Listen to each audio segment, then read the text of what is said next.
Артем Новиковдун атасы каза болду. Кыргыз-Орус өнүктүрүү фондунун төрагасы, мурдагы премьер-министрдин милдетин аткаруучу Артем Новиковдун атасы Эдуард Новиков каза болду. Бул маалыматты Кыргыз-Орус өнүктүрүү фондунан тастыкташты.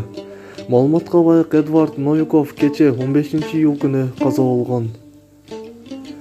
Буга чейин ЖМКлар Эдуард Новиков деңизде капитан болгонун жана көптөгөн өлкөлөрдү кыдырганын, бирок уулу төрөлгөндө ал жумушун алмаштырганын жазып чыгышкан. Маалымат булагы Кадам Медиа Кейджи сайты.